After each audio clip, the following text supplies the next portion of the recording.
It's just that so many people feel that people in public office, from both parties, I might add, no longer listen, and that the process is fixed or predetermined by the various special interests, often of which have substantially more invested in terms of lobby effort than those people that are out trying to do what's right for the environment. I can't speak for every Republican in office, certainly, but I can say that clean air ought to be everybody's issue. I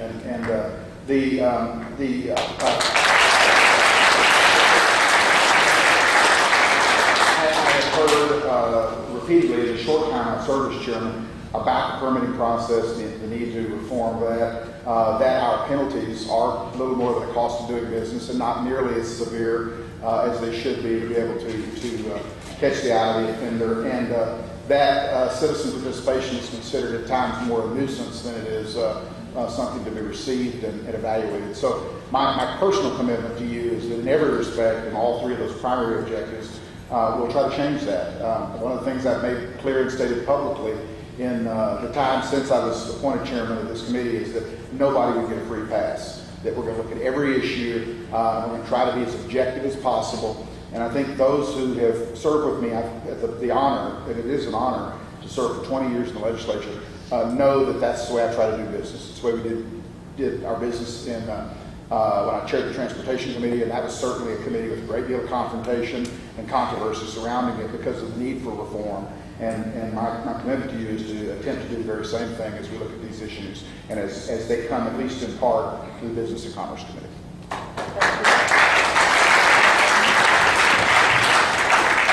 Of course, I always learn a lot listening to this committee, but I want to lift up one comment in particular that he made, and that was roughly paraphrasing what the former chair of the Environmental Rec Committee, he served as chair most of the 90s, Warren Chisholm, said about it's simply part of a business plan. In the state, we are way, way, way quick to give long sentences to blue-collar offenders, do minor, petty crime.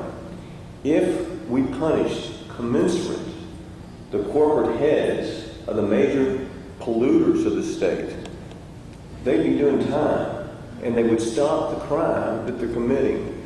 We have an opportunity, slim, to address that in this upcoming sunset process.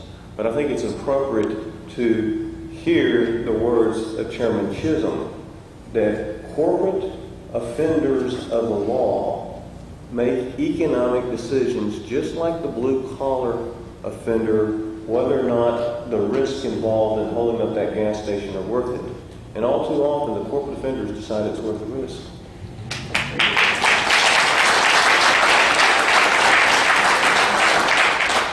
Our next speaker is Joanne Newman,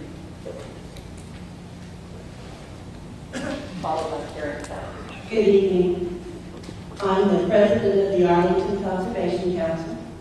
Thank you for your time. I have three brief comments.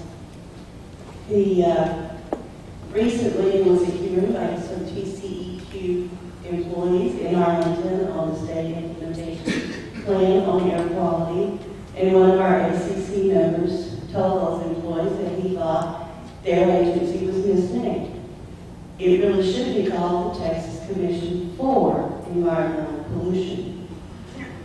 We really need to have that agency's mission changed to protection of the environment, protection of human health, prevention of pollution to the extent possible, and pollution control. That does not seem to be the agency's mission now. The other comment I have on TCEQ is that there simply must be some way to stop state employees from serving on such important decision-making agencies and then leaving state service and taking positions that are highly paid with the people that they gave permits to. And that was recently documented in the Texas Observer. I've heard comments on the Texas Railroad Commission. The energy industry is so important in Texas. I can see that we continue to lead an agency that regulates it. That agency also needs to have the protection of the environment, protection of public health, workers' safety, because the oil and gas industry, the gas industry at least, does not have a good safety record for protecting its workers. And that agency needs to focus on protecting the environment, protecting public health, and preventing pollution and making polluters clean up their sites before they leave them. Thank you.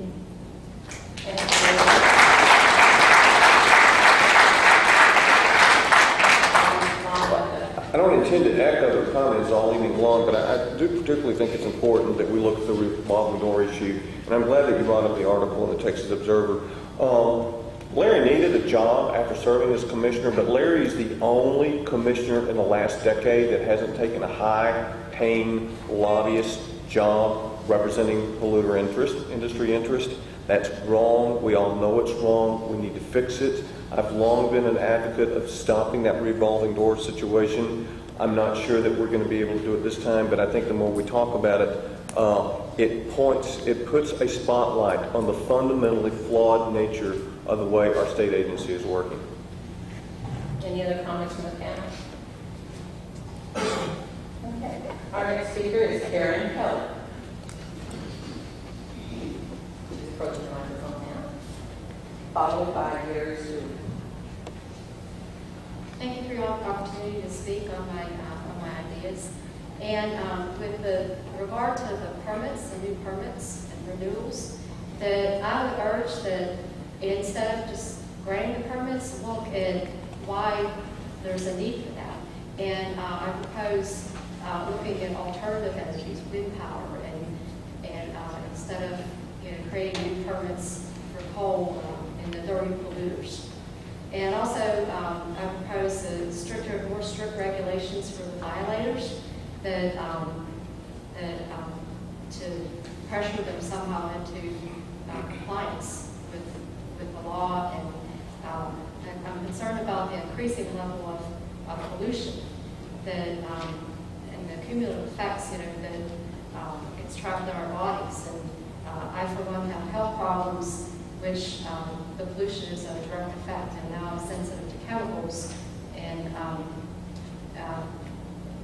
just concerned as it continues to increase like that, especially for the children are so much more sensitive as they're developing. And I see these little babies in downtown Dallas, and where the air is trapped among the buildings, and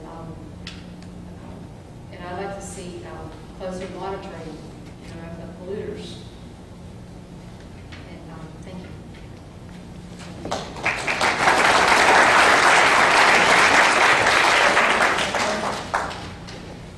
I resisted up until now. Let me say this, and this is equally to Senator Corona and Representative Vernon as well as it is to everyone else. It's my experience that the TCEQ and the Railroad Commission both, for the most part, have sufficient statutory and regulatory authority to do the thing we're talking about, to issue permits that are stringent enough to protect the public health environment, and to refuse to issue a permit if it's not going to be protective of the health and environment, or refuse to renew a permit if there's been bad compliance or if it simply shouldn't be allowed anymore. And when there's a violation, there's sufficient authority to meaningfully and effectively enforce those permits. But what we have in the TCEQ and the Railroad Commission is a culture that has developed over the years, that has been allowed to develop by the legislature and Congress and the governor and everyone else, that doesn't do what the people want it to do. So rather, perhaps, than focusing so much on some of the statutory changes, we need to look at the basic culture of those two agencies and try to find a way to change it.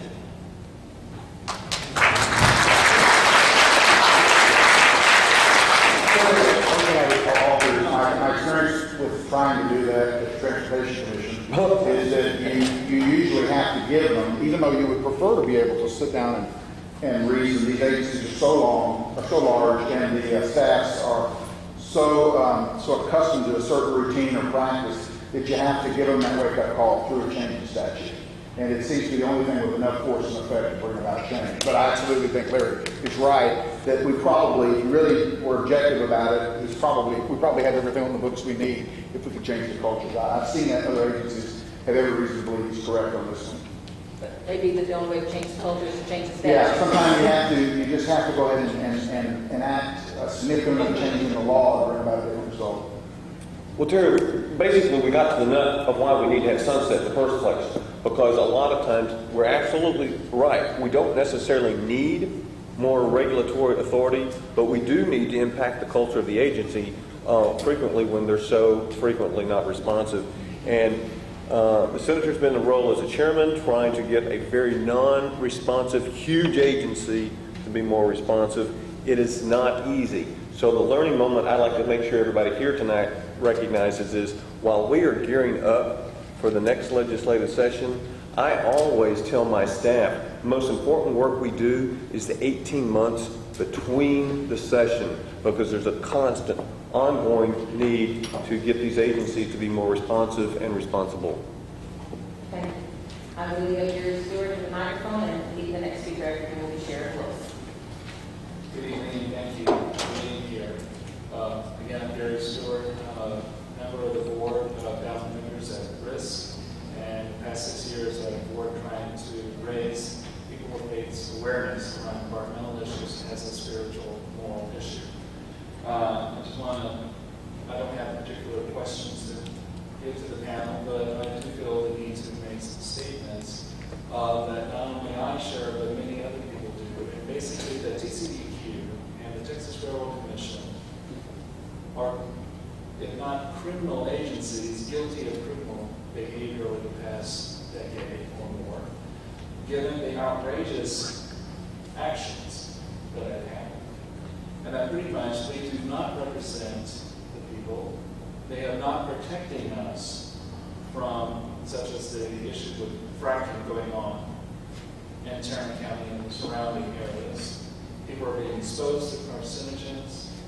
The list could go on and on. The state is number one in the United States in greenhouse gas emissions, and despite what the governor may think, climate change is real.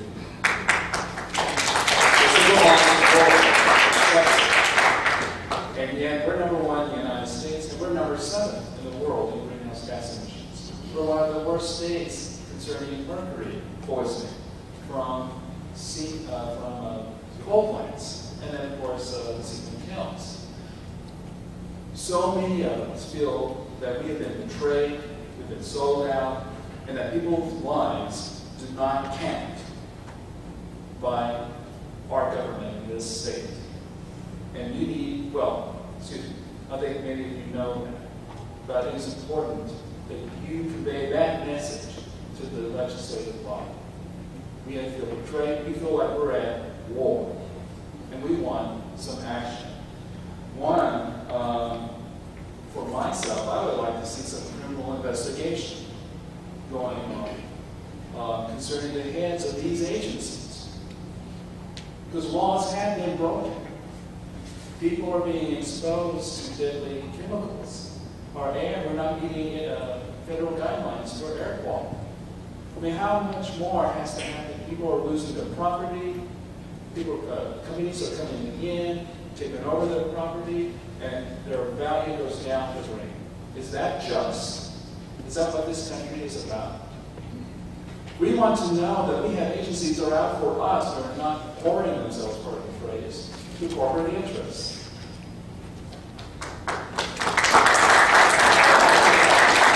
So, in closing, I do have some information about specifics about what could be done.